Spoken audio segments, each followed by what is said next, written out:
Well, good afternoon. I want to give you a quick update on our latest efforts to manage the situation around COVID-19. As we continue to work through this difficult time together, my commitment to the people of Ontario is making sure you're being kept informed and up to date on the latest developments each and every single day. As I always want to thank our frontline workers in the fight against COVID-19, these people are the heroes.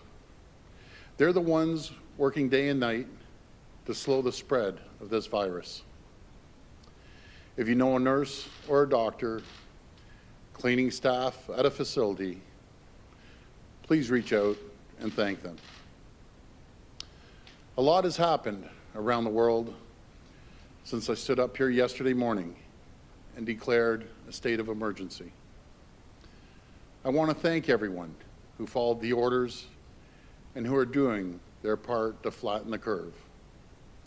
Because practicing social distancing is one of the most important things we can do right now to slow the spread. Last night, I spoke with Deputy Prime Minister and U.S. Trade Representative Ambassador Lighthizer. We discussed their plans to close our border with the Americans. They have assured us that trade and commerce will continue. I know it was a tough decision, but it was the right decision. I spoke to the Prime Minister earlier this morning, and I told him he made the right decision on the border. I also told the Prime Minister that we're very pleased to see the federal government stepping up in a big, big way. My ministers and I have been in constant contact with our federal partners. We've been working hard to coordinate our response, not just in terms of immediate support to the health system, but also on the direct supports needed for businesses and people affected by the situation. We asked the federal government to implement immediate EI reforms and expand eligibility for workers and families impacted by COVID-19. We also asked Ottawa to provide certainty to businesses by establishing a loan program for those impacted by reduced hours and closures. And today, I want to thank the Prime Minister and his team for their announcement of $27 billion in direct financial relief for the people of Ontario and Canadians everywhere. These EI reforms, doubling the GST rebate, increasing the child care tax credit, providing relief to seniors. These new emergency programs will help families and workers, including those who are part-time and self-employed, along with $55 billion in tax deferrals. That will keep money in people's pockets and in the economy during this critical time. We expect these programs to provide relief as quickly as possible to Ontario and Canadian families and workers, especially those who are now without a job. The temporary business wage relief will also help small businesses, charities, nonprofits, and places of worship impacted by these closures. These are all necessary steps, and I thank the Prime Minister for his leadership. In Ontario, we are first and foremost taking all steps necessary to slow the spread of COVID-19, and at the same time, building capacity in the healthcare system. We're working hard to flatten the curve, and we're sparing no expense, starting with the initial $304 million of emergency relief package we announced yesterday, to add more hospital beds, conduct more screening and testing, including 24/7 screening of staff and visitors at long-term care homes. We're working to set up 25 dedicated assessment centers across the province to ease the pressure on hospitals. We've expanded our testing capacity. We're conducting 2,000 COVID-19 tests a day. We are on our way to being able to do 5,000 tests a day. Yesterday, I spoke about the ingenuity of Ontarians. I've heard from many businesses, many manufacturers. For instance, companies like Dillon's Distillery are showing the Ontario spirit we hold so dear. They're shifting their production of gin to making hand sanitizer and disinfectant and providing it for free to healthcare workers. I spoke to Cisco. I just got off the phone with the president of Cisco Canada, and one of the largest links in the restaurant supply chain, who are altering their deliveries to keep food on the shelves and in shelters. I've also heard from the Automotive Part Manufacturing Association. They've offered their support. Ontario factories have offered to alter their production.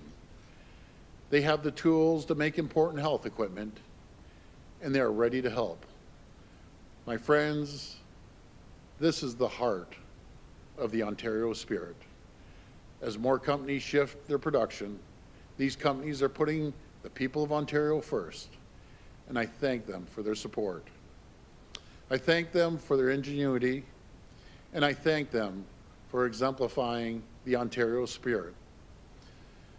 The reality is, the issues we face today will not be the issues we face tomorrow. But we will remain vigilant, we will remain strong, and most of all, we will remain united.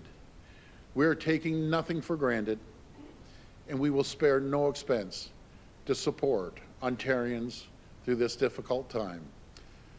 Ontario is doing their part to provide relief to families and certainty to businesses, including the introduction of legislation tomorrow to provide job protective leave to workers with symptoms of COVID-19 or who have been asked to self-isolate, and to parents and guardians who need to take time off to take care of the children during school break here and daycare closures.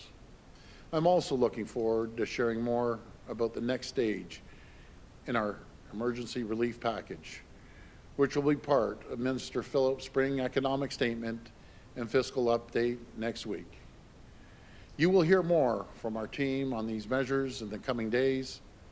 I will now turn it over to Minister Phillips to provide further update on steps we're taking to support the economy during this difficult time.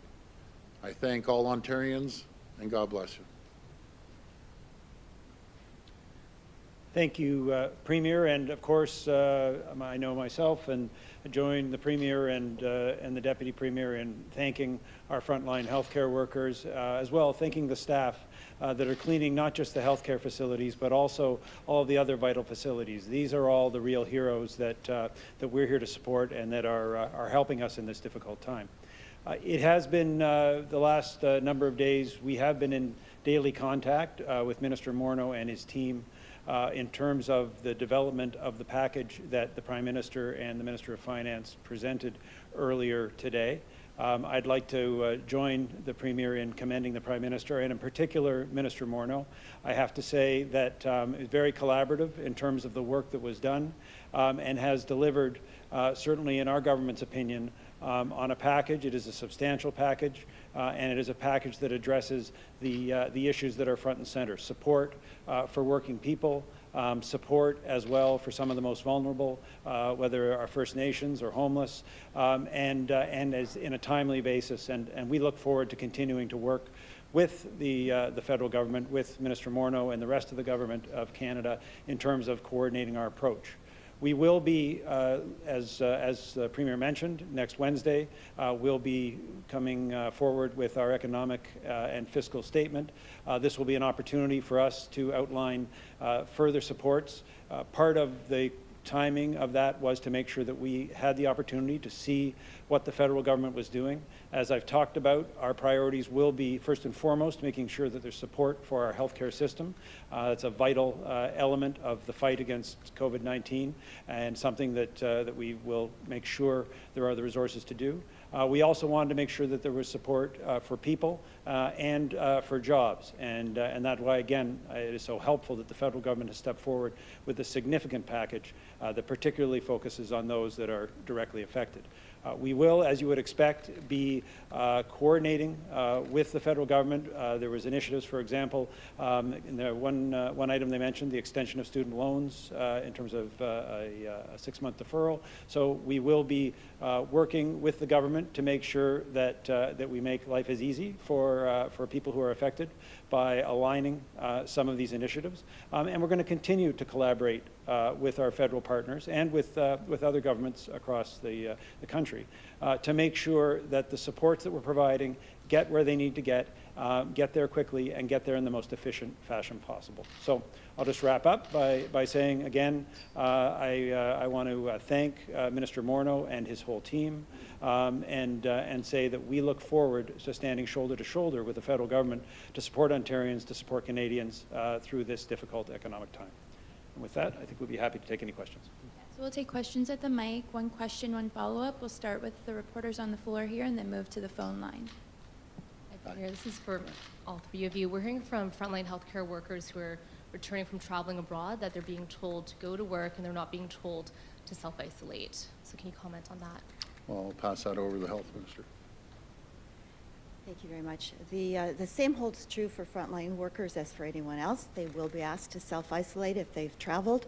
We know that it's especially important for frontline healthcare workers because they're dealing with patients, some of whom may have COVID-19, some of whom have other more compromised conditions such as cancer. We want to make sure that we keep everyone safe and healthy, and so we will require healthcare workers to do the same as everyone else. So making it mandatory? Yes. Whether yes. they're asymptomatic or not? Yes. Thank you. Thank you. My question's for the Premier. Yes. We're getting a lot of phone calls from construction workers wondering why they're not being sent home. They're on site, they're up in buckets, there's no social distancing, and there's also about 200 people sharing one washroom. They also said that their offices are still open, sales workers and administration workers are still in office on top of one another. So are you going to add that to the list of places that perhaps should follow social distancing and close up?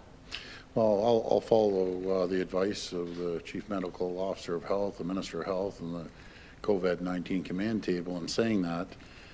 We addressed this issue with the Minister of Labour. He was on a conference call with all Labour heads of labor unions in the construction trade. They emphasized, every one of them, they want to keep the job sites open. In saying that, they said any worker that isn't feeling well, that's under the weather, they've asked to go home, isolate for 14 days. But again, we're going to go job site by job site as per their request, not ours. So if they feel that job site shouldn't be opened, they all guaranteed us they will close that job site, and we'll just play it day by day. But again, we consulted with every labor organization in this province. Thank you. And we're seeing lineups at stores where the lines are easily 200, 250 people. Is the province going to consider asking stores to maybe limit how many people can go into a store at once to, again, practice social distancing? Because right now, there's not a lot in some grocery stores. That's a very, very good question. I've talked to the 6 largest retail chains in the country, talked to all the CEOs. Matter of fact, we're doing a conference tomorrow, and we're going to be discussing that issue. We're also going to be discussing the supply chain, making sure the supply chain stays open. It's absolutely critical. That was my conversation late last night with Ambassador Lighthizer. He guaranteed me that we're going to keep the supply chain open going across the border. But we'll have that discussion, and tomorrow when I brief the press, I'd be more than happy to tell you what the conversation took place. But it was a great question. I can't stress it enough. We have to keep the supply chain open. Nothing seems to panic people more than going into a retail store and shelves are empty. I still can't get my head around this toilet paper situation. Neither can the tissue companies. I've talked to Robert Irving from Irving Tissue off the 400 there. He said he has plenty supply. He has plenty of pulp. And for all the years he's been in the business, and all the retailers I've talked to just can't figure this out. So, and I think another discussion we should have, do we limit certain buys? You know how they have a sale, you can only buy 2. Well, maybe I think we should start doing that with healthcare items. But that's, again, going to be up to the retailers. Thank you. Hi, Premier. This question is actually for Minister Elliott, if you don't mind. Minister Elliott, you're well aware, obviously, you've tweeted about this, about the issues with telehealth. I understand you added an extra 300 lines this morning. You're well aware that there are still technical issues. We continue to hear from people that it takes hours to get through. When they get through, they're put on hold and disconnected. This is a state of emergency here in this province. Why are people continually to be challenged by getting this information? And I want to point out, of course, to our viewers that are watching, on the Government of Ontario's website, the first point of contact, as per the government's recommendation, if you have symptoms, is telehealth. So people aren't able to get through. What more will your government be doing? Well, we did actively add 300 more lines this morning. We are having a few issues with telehealth right now. We are actively working with the provider to remedy that, because we know that is the first point of contact for many people. We hope to have it up and running again very soon. And we are, of course, working to limit the timelines within which people have to wait to voice their concerns or their issues, so that they know where to go next if they need further treatment, or perhaps their concerns can be alleviated after the call. But we are actively working on that right now. I want to ask you about the man who passed yesterday, who tested positive for COVID-19. Do you have an update, or when do you anticipate that you will receive an update from the coroner as to if the cause of his death was COVID-19? Yes, as you know, we did ask the coroner's office for assistance in investigating this situation to see with this person who passed away and was diagnosed post-death with COVID-19, whether he died because of COVID-19 or with it. We have not been updated as yet by the coroner's office, and we'll certainly let you know as soon as we do. Hi, Minister Elliott, as well. More questions for you regarding testing. The Premier said upwards of close to 2,000 tests were being done a day. That isn't quite clear from the math of the number of test results we're getting. So can you clarify how many actual test results are being produced every day? When are we going to, are the labs going to get to this stage that you say they can process 5,000 tests a day? Because the numbers that are out now show that there's about 3,600 people who are currently under investigation, and there's a 4-day turnaround time. That's an awful long time for people to have to wait for test results.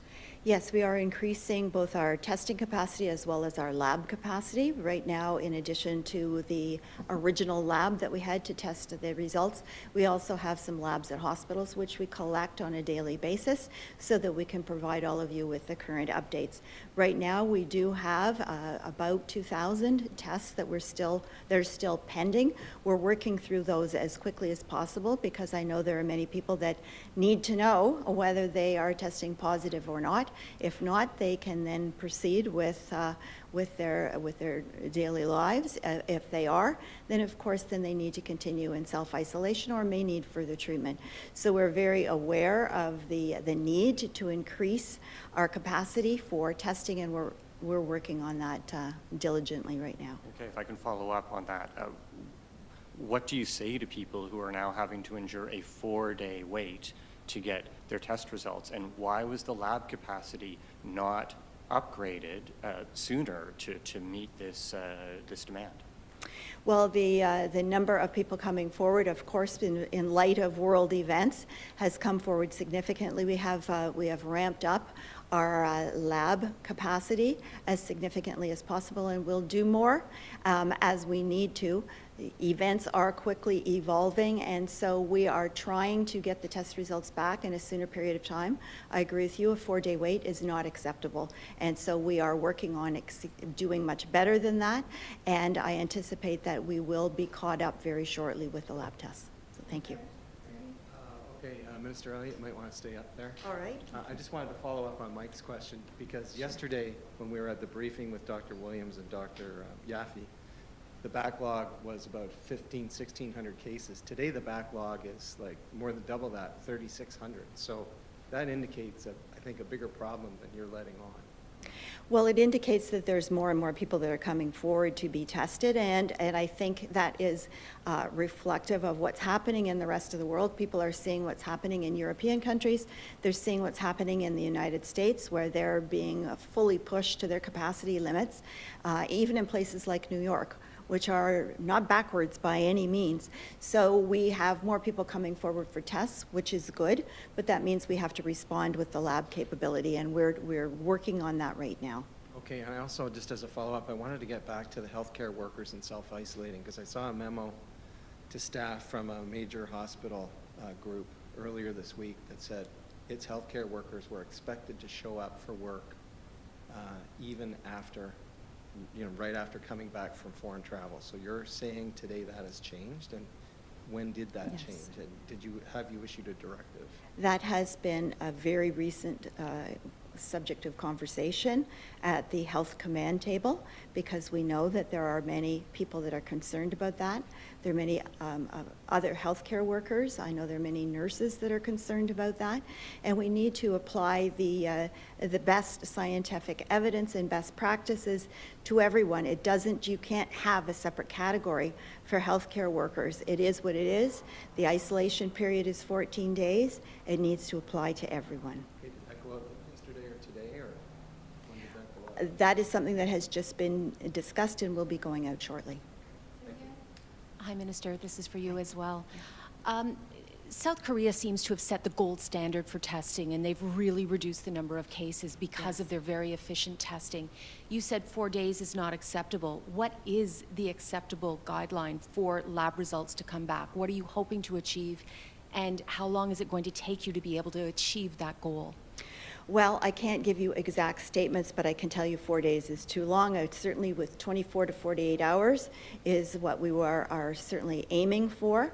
That is what we would all like to see. We are in a rapidly evolving time, however, and so we are working on expanding our capacity. You're right that South Korea has done a really exemplary job. We have followed some of their practices in setting up the assessment centers as we have, separate and apart from hospital emergency departments, and having some drive-through centers as well.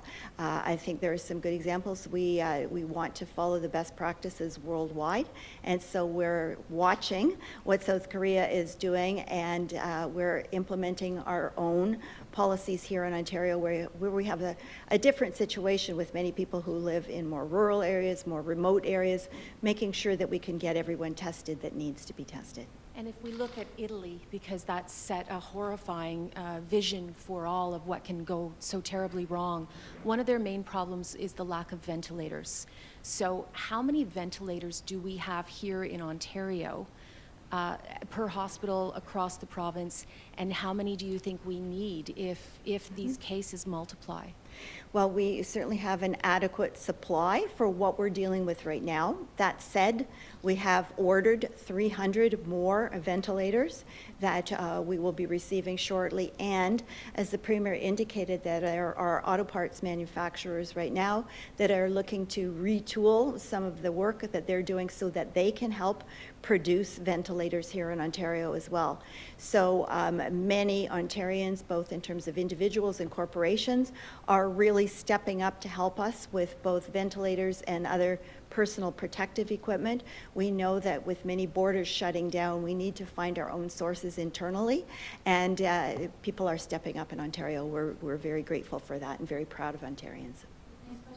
This is for the Health Minister. Just following up on the telehealth question earlier. Have you identified the problem first, and secondly, are you confident that people will be able to get through and connect to speak with someone? Yes, we expect that the problem has been the addition of the 300 lines that came on today. However, that is being actively investigated right now. We know how important it is for people to be able to connect with someone on telehealth to discuss their personal health situation, and so we hope to have it up and running again very soon. And is there anything else you will be doing to ensure people are able to connect other than limiting the amount of time someone spends on the line? Well, certainly people can go to the website, ontario.ca/coronavirus. They can do the self-assessment. There are questions there that people can answer themselves. If they remain concerned, they can always call their public health unit for information and guidance about whether they should be tested or not. Or they can call their family physician, who they're now able to provide virtual visits via telephone conference as well. So telehealth is not the only answer. There are other ways that one can pursue your line of questioning about your own health or a loved one's health. But we hope to have telehealth up running very soon because it is an important part of the system. Do you have an ETA? We are hoping imminently. While health is people's primary concern, a lot of people are expressing anxiety about their savings, their retirement savings, even their jobs. How much do you think your government or any government can buffer people from the economic fallout of this crisis?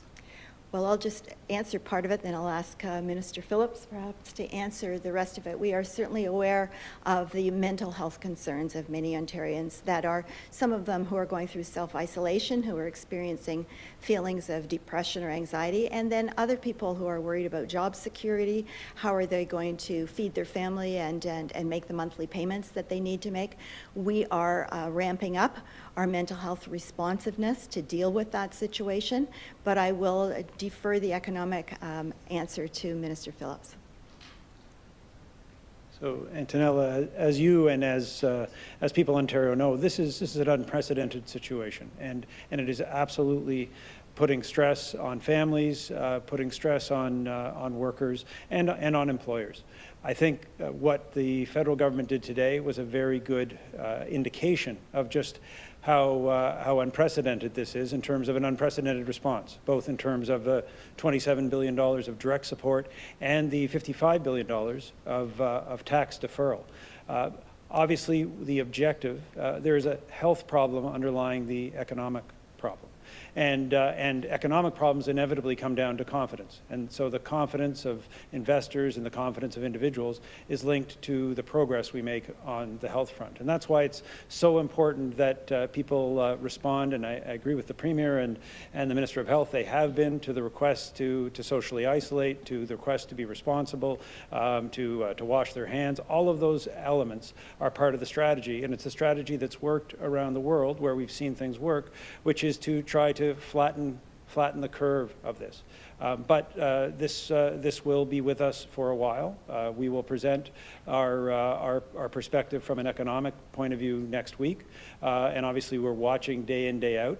I'll say things like today's injection of stimulus by the federal government are positives, but they're offsetting, a global health pandemic. So I think Ontarians need to know that their governments will do everything that is possible, but we also are part of a global economy. We are learning what the best approaches are, and fundamentally, this economic issue has a underlying health issue. So what we can all do to make things better is focus on the advice we've gotten: wash our hands and socially isolate.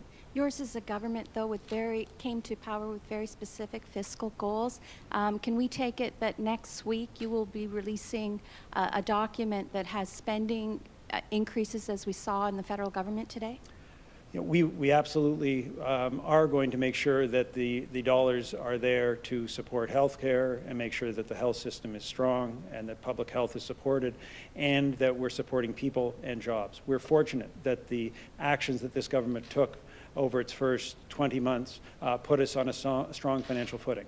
But we will always be good stewards of the taxpayers' dollar, but the priority today is the health and safety of the economy and individuals. And so our statement will reflect that, and we will spend the money that's necessary to make sure those things are protected.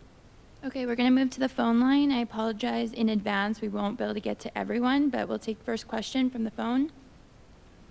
The question comes from Travis Dunrush from Global News. Please go ahead. Good afternoon, Premier and Minister. Hi, Travis. Two questions. One to follow up on what my colleagues have asked on testing. So the Director General of the World Health Organization says that the key to containment is testing. So if that is the case, why are people who fit the criteria for testing and exhibiting symptoms being refused a test And how can we have confidence in the numbers coming from the government if that is the case? Well, you're right, Travis. The key to containment is testing. But I believe that with the announcement that we made yesterday that we have moved to a state of emergency in Ontario, and the health measures that we have brought forward in closing bars and restaurants and so on, indicates that we are having to take a step forward from that. We know that there are only so many supplies available. That's a well-known situation worldwide. Canada isn't any different, and Ontario isn't any different. So we are taking all the steps that we're able to take, but we have moved to another level in Ontario, and we need to make sure that our vulnerable populations are protected, people in long-term care homes, children, and young people. We're encouraging them not to get together in large gatherings either, because the evidence is now suggesting that young people can be as easily subjected to severe illness as older people can be.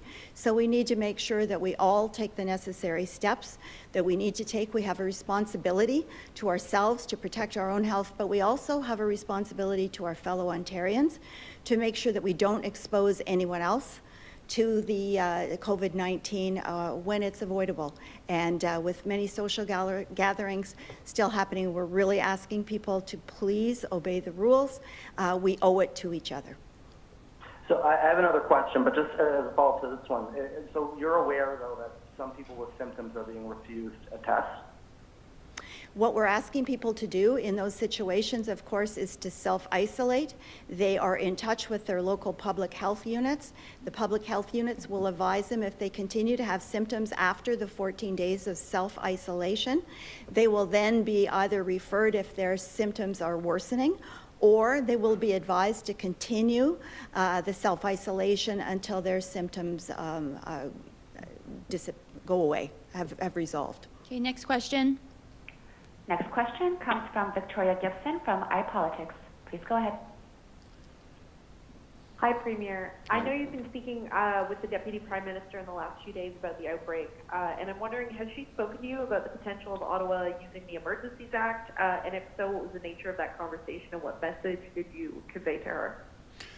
Just on that one part, I didn't hear the last part, and I apologize. Can you just repeat that? No problem. Has the Deputy Prime Minister spoken to you about the potential of Ottawa using the Federal Emergencies Act, and what did you say, if so? No, that conversation didn't come up with the Deputy Prime Minister.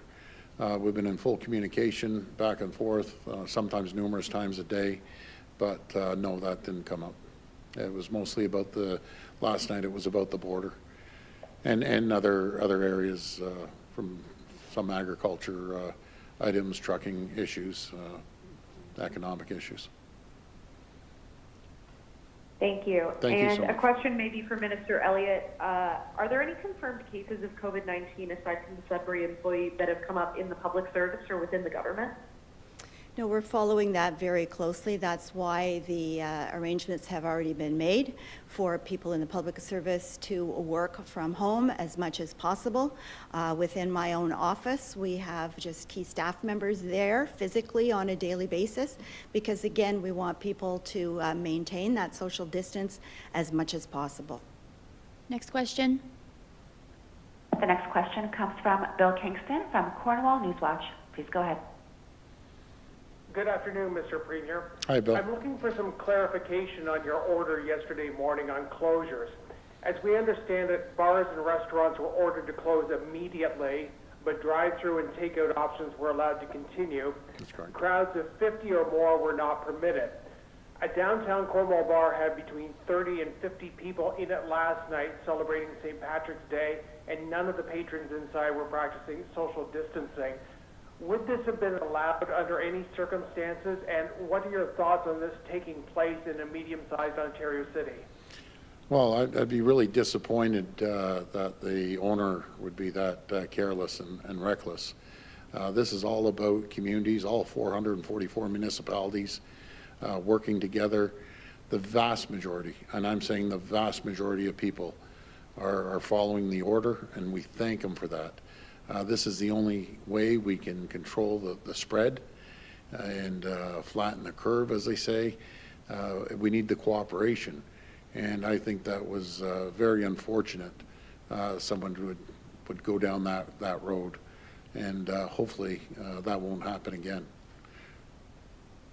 And just as a follow-up, just to be clear, your order that you issued yesterday morning was immediate?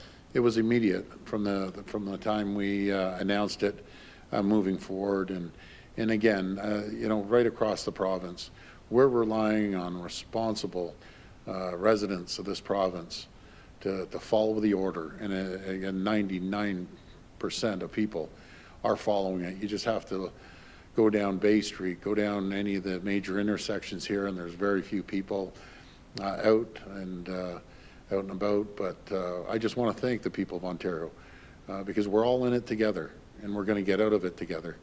But that's really disappointing. They would do that. We'll keep an eye on that. Okay, we have time for two more. Next question. Thank you, Bill. Next question comes from John McGrath from TVO. Please go ahead. Good afternoon. Two questions. One, under the emergency, the state of emergency that you declared yesterday, the government has the power to fix prices. With all the reports we've been hearing about people hoarding and some people trying to resell goods at, you know, extortionate prices, is the government considering any kind of price fixes? Well, we're on this. Minister of Government Services talked to the minister. She'll be monitoring all of any price gouging. And I think these people are going to be held accountable on social media. And when we get over it, because we are going to get over this, they'll be held accountable by the people of Ontario. But the government will hold them accountable as well. And again, it's really unfortunate. I had a guarantee from the 6 large CEO, the large retailers, all the CEOs, saying that's not going to happen. Matter of fact, to the opposite. They've offered help. I'll give you one large retailer offered their phone bank to help out, and we appreciate it. But we need trained nurses and to get on those phones. They've offered all sorts of different support. They've offered their pharmacists up. I'm so impressed with the business community here in Ontario stepping up to the plate. As Minister Elliott mentioned about the auto part manufacturers, got off the phone with the president of the association. One of the companies have a line that they'll take down and start producing whatever we want, be it ventilators or respirators, and they have 400 people ready to go. This is what I'm talking about, the spirit of Ontario, the spirit of the people, the spirit of the businesses. This is how we're going to get through this. And just a quick follow-up. We're already seeing reports of major declines in transit ridership. This is going to affect the finances of both, you know, Metrolinx and GO and the TTC. Is the government prepared to bail out transit operators in the province? Well, we're prepared to support Metrolinx and the TTC. I'm in constant conversations with Mayor Tory, again, twice, 3 times a day. We're all being collaborative, all 3 levels of government. We've said right from day one, we will do what it takes to make sure we take care of the people of Ontario's health and Ontario businesses. And we're working hand in hand with the federal government to make sure we don't duplicate the resources. They understand the lane they're going down, and we're going to complement that with another area that we're going to focus on. But we're going to work together, and I'm very grateful for the leadership of Deputy Prime Minister Freeland and Prime Minister Trudeau, along with regional mayors of large cities across this province and the small mayor communities as well. We're all working together, and I'm very, very grateful for their collaboration with the province here. Okay, this will be the last question from the phone line. The next question comes from Sabrina Nanji from Queen's Park Today. Please go ahead. Oh, hi, Premier and Ministers. My question is for Minister Phil. I know you can't give away too many details for next week's fiscal outlook, but I'm wondering if and why it will be tabled in the legislature. Like, for instance, will it come with a corresponding bill with tax changes? The House Leader is in discussions with the opposition at this moment about how we'll proceed, but we would like to and think it's important, because this is addressing a public health emergency, that where we need access to legislation, as we do tomorrow with the work being done in the Labour Bill, for example, that can be a part of it. So of course that's part of the conversations that he's having right now, but that is why the legislature is where it'll be introduced. Okay, and just to follow up, can you clarify your earlier comments?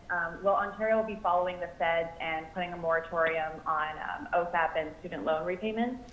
Yeah, we are going to be coordinating in a number of areas. That's one of the areas where we've been in discussion with them and where we will be aligning. So they put a 6-month moratorium. We'll be doing that as well. And as the Premier mentioned, the objective here is to make it as easy. This is a difficult time for people, so we want to make it as easy as possible for the people that the assistance is aimed at. And that is one of the areas where we can quite easily collaborate. Okay, we just have one last question here from Cynthia. Hi, Minister Elliott. This is just a clarification.